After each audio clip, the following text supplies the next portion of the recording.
Assalamualaikum warahmatullahi wabarakatuh dan selamat sejahtera.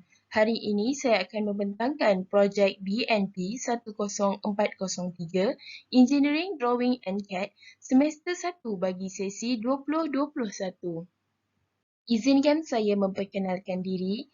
Nama diberi Siti Nur Ashikin binti Ahmad Sahlan, nombor matrik AN200148, jurusan Teknologi Kejuruteraan Awam Perkhidmatan Bangunan BNB.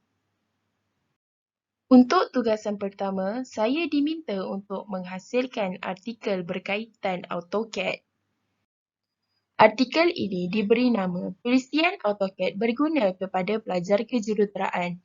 Artikel ini mengandungi 18 muka surat termasuk sumber rujukan yang saya gunakan untuk menghasilkan artikel ini.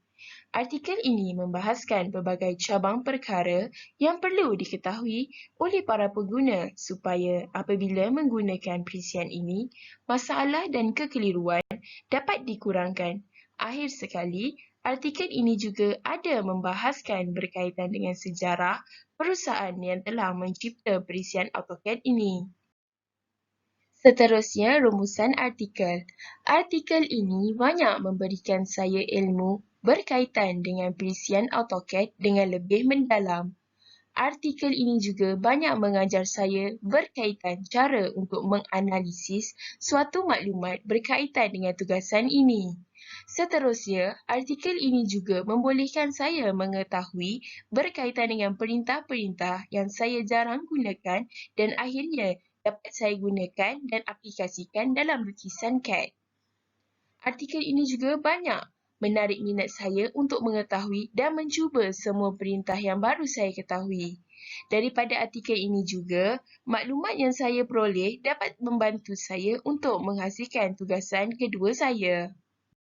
Cabaran yang saya hadapi ketika menghasilkan artikel ini adalah ketika ingin mencari maklumat berkaitan dengan tugasan ini, terdapat gangguan seperti gangguan internet dan gangguan cuaca yang mengakibatkan banjir kilat. Seterusnya, terdapat juga maklumat yang minimum yang terdapat di internet. Maklumat yang dapat saya kumpulkan dari laman sesawang selalunya membahaskan perihal dan info yang dibicarakan juga hampir sama. Pembicaraan untuk berkongsi idea sesama rakan juga agak terhad kerana kami belajar secara dalam talian. Kesimpulan untuk tugasan 1, artikel ini banyak mengajar saya berkaitan dengan ilmu yang sangat berguna supaya dapat diaplikasikan dalam penghasilan lukisan CAD saya yang akan datang. Seterusnya, untuk tugasan 2, lukisan terbantu komputer CAD. Rumusan lukisan. Di dalam tugasan ini, saya dapat mempraktikkan ilmu yang telah saya pelajari dalam kursus ini ke dalam lukisan ini.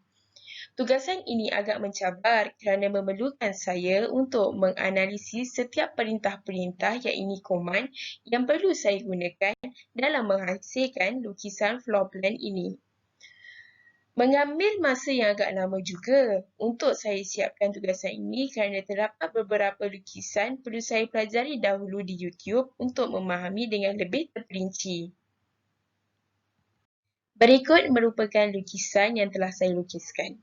Lukisan ini merupakan lukisan semula daripada lukisan asal yang telah saya perolehi daripada internet. Lukisan ini menggunakan skala 1:100. Kesimpulan untuk tugasan kedua. Tugasan kedua ini banyak mengajar saya untuk menjadi lebih kreatif dan membuatkan saya lebih rajin untuk mencari video-video di internet agar saya dapat menambah ilmu baharu. Rumusan keseluruhan.